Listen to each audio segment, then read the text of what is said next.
Hello दोस्तों, स्वागत है आपका सवाल परीक्षा में। आज हम महाजनपद के बारे में पढ़ेंगे, जिसमें से हम विशाल साम्राज्य मगध के बारे में जानेंगे। तो चलिए बढ़ते हम अपने पहले क्वेश्चन की ओर।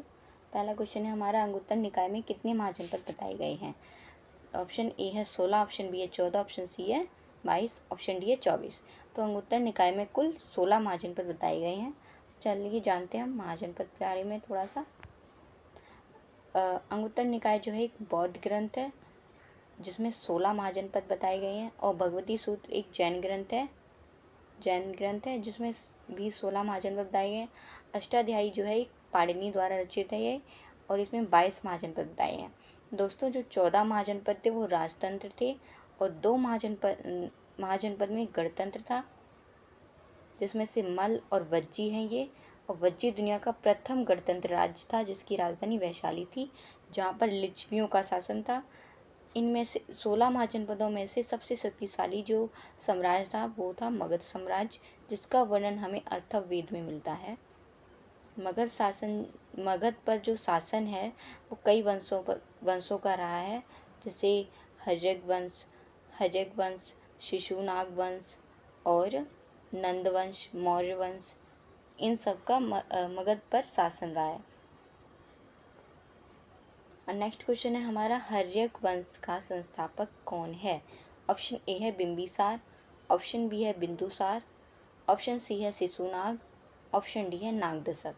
जो हर्यक वंश का संस्थापक था वो था बिंबिसार। दोस्तों याद रखिएगा कि बिंदुसार और बिंबिसार में कंफ्यूज मत होइएगा, क्योंकि जो बिंबिसार था वो था हर्यक वंश का संस्थापक, और बिंदुसार था मौर्य वंश का उत्तराधिकारी, क्योंकि मौर्य वंश का संस्थापक तो चंद्रगुप्त मौर्य था। चलिए बढ़ते हैं नेक्स्ट क्वेश्चन की ओर। नेक्स्ट क्वेश्चन है क्वेश्चन नंबर तीसरा है हमारा, शिशुनाग वंश का संस्थापक कौन है।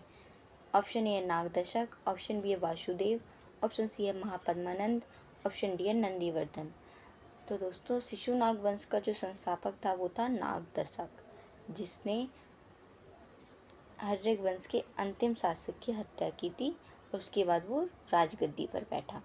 तो चलिए बढ़ते हैं नेक्स्ट क्वेश्चन की ओर। पितृहर्ता वंश किस वंश को कहा जाता है। ऑप्शन ए है नंद वंश को, ऑप्शन बी है मौर्य वंश को, ऑप्शन सी है हर्यक वंश को, ऑप्शन डी है कण्व वंश को। जो पितृहर्ता वंश है वो था हर्यक वंश, क्योंकि यहाँ इस वंश का संस्थापक बिंबिसार था। तो बिंबिसार की हत्या इसके पुत्र अजातशत्रु ने की थी, और अजातशत्रु की हत्या उसके पुत्र उदयन ने की थी, इसलिए इस वंश को पितृहर्ता वंश कहा जाता है। तो बढ़ते हैं नेक्स्ट क्वेश्चन की ओर। हाँ, थोड़ा सा हर्यक वंश के बारे में जानते हैं।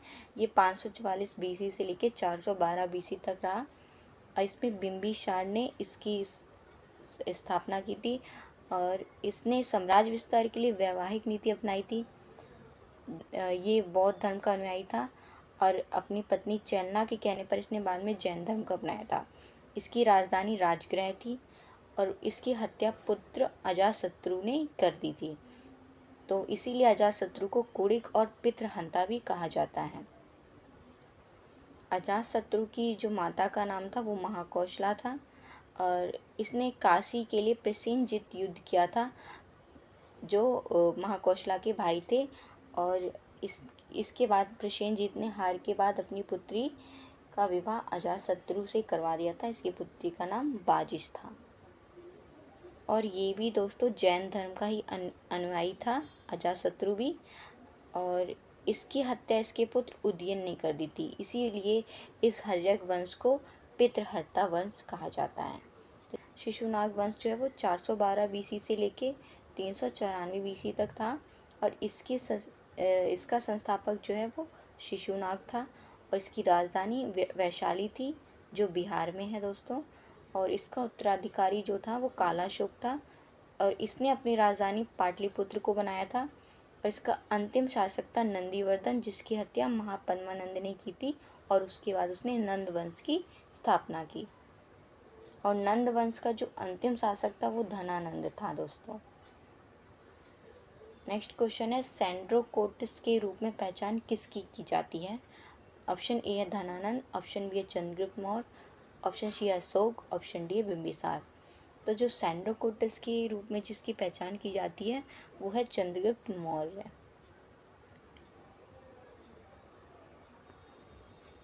तो मौर्य साम्राज्य जो है वो 322 बीसी से लेके 185 बीसी तक रहा, जिसकी स्थापना चंद्रगुप्त मौर्य ने की थी। और इसे क्षत्रिय बताया गया है जैन ग्रंथों में और बौद्ध ग्रंथों में, और इसे शूद्र बताया गया है मुद्रा राक्षस में और विष्णु पुराण में। चंद्रगुप्त मौर्य की जो विजय है इसकी जानकारी हमें कई अभिलेखों से मिलती है। बंगाल विजय की जानकारी हमें महास्थान अभिलेख से मिलती है, जो बोगरा जिला से प्राप्त हुआ है, ये बांग्लादेश में पड़ता है। और दक्षिण विजय की जानकारी हमें अहनानूर और मुर्नानूर अभिलेख से मिलती है। और इनके चंद्रगुप्त मौर्य के जो राजनीतिक गुरु थे वो चाणक्य थे, जिनको विष्णुगुप्त भी कहा जाता है। इनका असली नाम विष्णुगुप्त ही था। और चंद्रगुप्त मौर्य ने जैन धर्म के अनुयायी थे, और इनके जो गुरु थे वो भद्रभाव थे, जिनसे शिक्षा लेकर इन्होंने श्रवणबेलगोला में, जो कर्नाटक में पड़ता है, वहाँ पर इन्होंने संलेखना विधि से प्राण त्याग दिए थे। संलेखना विधि का अर्थ होता है बिना कुछ खाए पिए। नेक्स्ट क्वेश्चन है हमारा, अमित घात या शत्रु विनाशक के नाम से किसे जाना जाता है? ऑप्शन ए है चंद्रगुप्त, ऑप्शन बी है अशोक, ऑप्शन सी है बिंदुसार, ऑप्शन डी है कोई नहीं। तो अमित्र घात या शत्रु विनाशक के नाम से बिंदुसार को जाना जाता है। बिंदुसार को वायु पुराण में भद्रसार भी कहा गया है और मद्रसार भी कहा गया है। जैन ग्रंथों में बिंदुसार को सिंहसेन कहा गया है। तो अशोक मौर्य के बारे में जानेंगे थोड़ा सा। अशोक मौर्य जो है इसका शासन 273 बीसी से 232 बीसी तक रहा। इसे देवना प्रिय या देवताओं का प्यारा भी कहा जाता है। इसके बारे में जानकारी हमें राजतरंगिणी से मिलती है, और जिसके लेखक कन्हड़ थे। इसने 2 नगर बसाई, श्रीनगर और देवपट्टनम नेपाल। अशोक को अभिलेखों का जनक कहा जाता है। इसने आजीवक संप्रदाय के लिए बराबर की पहाड़ियों में गुफाओं का निर्माण कराया। 4 गुफाओं का निर्माण कराया था, लोमेश गुफा, विश्व झोपड़ी, कर्ण चौपार और सुदामा गुफा। नेक्स्ट क्वेश्चन है, दिल्ली स्तंभ लेख की खोज किसने की? ऑप्शन ए है जेम्स प्रिपे, ऑप्शन बी है टीपी थेलर, ऑप्शन सी है चार्ल्स, ऑप्शन डी है इनमें से कोई नहीं। और दिल्ली स्तंभ लेख की खोज दोस्तों टीपी थेलर ने की थी, और इसको पढ़ा था जेम्स प्रिपे ने। तो हमारा जो राइट आंसर है वो टीपी थेलर हो जाएगा दोस्तों। हमारा राइट आंसर टीपी थेलर है। नेक्स्ट क्वेश्चन है, टोपरा अभिलेख को दिल्ली में कौन लाया? ऑप्शन ए है अकबर, ऑप्शन बी है गयासुद्दीन, ऑप्शन सी है मोहम्मद बिन तुगलक, ऑप्शन डी है फिरोज शाह तुगलक। जो टोपरा अभिलेख है वो सहारनपुर में खोजा गया है, और इसे दिल्ली में स्थापित किया था फिरोज शाह तुगलक ने। नेक्स्ट क्वेश्चन है, अशोक ने श्रीलंका में बौद्ध धर्म के प्रचार के लिए किसे भेजा? Option A Rakshit, option B है महारक्षित, ऑप्शन सी है महेंद्र और संघमित्रा, ऑप्शन डी है धर्मरक्षित। तो अशोक ने श्रीलंका में बौद्ध धर्म प्रचार के लिए महेंद्र और संघमित्रा को भेजा था। नेक्स्ट क्वेश्चन है, कंटका शोधन क्या है? ऑप्शन ए है कर अध्यक्ष, ऑप्शन बी है शुल्काध्यक्ष, ऑप्शन सी है न्यायालय, ऑप्शन डी इनमें से कोई नहीं। ये जो कंटका शोधन है वो एक प्रकार का न्यायालय है जो मौर्य काल में था। मौर्य काल में न्यायालय को कंटका शोधन के नाम से जाना जाता था। अब मौर्य प्रशासन के बारे में जानेंगे थोड़ा सा। कृषि विभाग के जो अध्यक्ष थे उनको शीताध्यक्ष कहते थे, और जो खानों का अध्यक्ष था उसे उकाराध्यक्ष कहते थे।